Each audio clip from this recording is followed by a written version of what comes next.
ನೀವು ಕಾಣ್ತವಂಥ ದೃಶ್ಯ ಕರ್ನಾಟಕ ಅರಣ್ಯ ಇಲಾಖೆ ಪಶ್ಚಿಮ ಘಟ್ಟದ ಸಹ್ಯಾದ್ರಿಯ ಬೆಟ್ಟದಲ್ಲಿ ನಟ್ಟು ಬೆಳೆಸಿರುವಂಥ ಅಕೇಶಿಯ ತೋಪುಗಳು.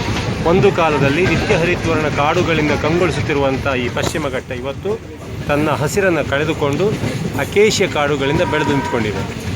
ವೀಕ್ಷಕರೇ, ಇದು ನಾವೀಗ ಪಶ್ಚಿಮ ಘಟ್ಟದ ತುತ್ತ ತುದಿಯಲ್ಲಿದ್ದೇವೆ.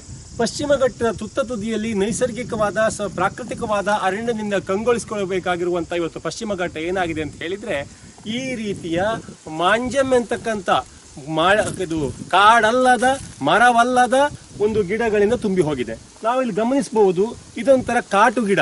ಇದು ಬೇರೆ ಗಿಡಕ್ಕೆ 100 ಲೀಟರ್ ನೀರು ಸಾಕಾದ್ರೆ ಒಂದು ವರ್ಷಕ್ಕೆ ಇದು ಸಾಧಾರಣ ಒಂದು 500ರಿಂದ 600 ಲೀಟರ್ ನೀರನ್ನು ಕುಡಿಯುತ್ತೆ. ನಿಯರ್ಲಿ ಅಬೌಟ್ ಬೇರೆ ಗಿಡಗಳಿಗಿಂತ 8% ಜಾಸ್ತಿ ನೀರನ್ನು ಹೀರ್ತಕ್ಕಂಥ ಭೂಮಿ. ಇದರ ಬೀಜಗಳು ಹಕ್ಕಿಗಳಿಗೆ ತಿನ್ನಕ್ಕಾಗಲ್ಲ. ಇವುಗಳಲ್ಲಿ ಯಾವುದೇ ಒಂದು ಹಕ್ಕಿ ಗೂಡು ಕಟ್ಟಲ್ಲ. ಇವುಗಳ ಬುಡದಲ್ಲಿ ಬೇರೆ ಯಾವುದೇ ಒಂದು ಗಿಡಗಳು ಬೆಳವಣಿಗೆ ಆಗಲಿಕ್ಕೆ ಇದು ಬಿಡಲ್ಲ. ಯಾವುದೇ ಪ್ರಾಣಿ ಪಕ್ಷಿಗಳು ಇವುಗಳ ಗಿಡದಲ್ಲಿ ವಾಸ ಮಾಡಲ್ಲ. ಇಂಥ ಗಿಡಗಳನ್ನು ನಮ್ಮ ರಾಜ್ಯ ಸರ್ಕಾರ ಯಾಕೆ ಬೆಳೆಸ್ತಾ ಇದೆ ಅಂತೇಳಿ ಹೇಳುವಂಥದ್ದೇ ಯಕ್ಷ ಪ್ರಶ್ನೆ.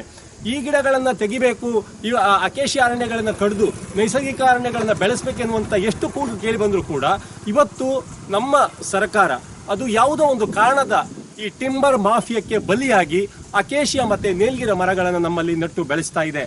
ಈ ಪೇಪರ್ ಕಾರ್ಖಾನೆಗಳಿಗಿರ್ಬೋದು, ಇಲ್ಲ ವುಡ್ ಇಂಡಸ್ಟ್ರಿಗಳಿಗಿರ್ಬೋದು, ಇವುಗಳಿಗೆ ಯಥೇಚ್ಛವಾಗಿ ಬೇಕಾಗಿರುವಂಥದ್ದು ಈ ರೀತಿಯ ನಮ್ಮ ಪಶ್ಚಿಮ ಘಟ್ಟದ ನೈಸರ್ಗಿಕ ಜಲಮೂಲಗಳನ್ನು ಹೀರ್ತಕ್ಕಂಥ ಪ್ರಾಣಿ ಪಕ್ಷಿಗಳಿಗೆ ಅಲ್ಲಿ ಯಾವುದೇ ರೀತಿಯ ಜಾಗ ಕೊಡದಿರ್ತಕ್ಕಂಥ ಇಂಥ ಗಿಡಗಳು ನಮಗೆ ಬೇಕೇ. ಈ ರಾಜ್ಯ ಸರ್ಕಾರ, ಅರಣ್ಯ ಇಲಾಖೆ, ಅರಣ್ಯ ಸಚಿವರು ಈ ಕುರಿತು ಗಮನ ಹರಿಸಬೇಕು. ಇಂಥ ಗಿಡಗಳನ್ನು ಕಡಿದು ನೈಸರ್ಗಿಕವಾದಂಥ ಅರಣ್ಯವನ್ನು ಬೆಳೆಸಲಿಕ್ಕೆ ಮುಂದಿನ ದಿನಗಳಲ್ಲಿ ಪ್ರಯತ್ನ ಮಾಡಬೇಕೆನ್ನುವಂಥದ್ದೇ ಪರಿಸರ ಪ್ರಿಯರ ಒಂದು ಆಸೆ. ಇದರ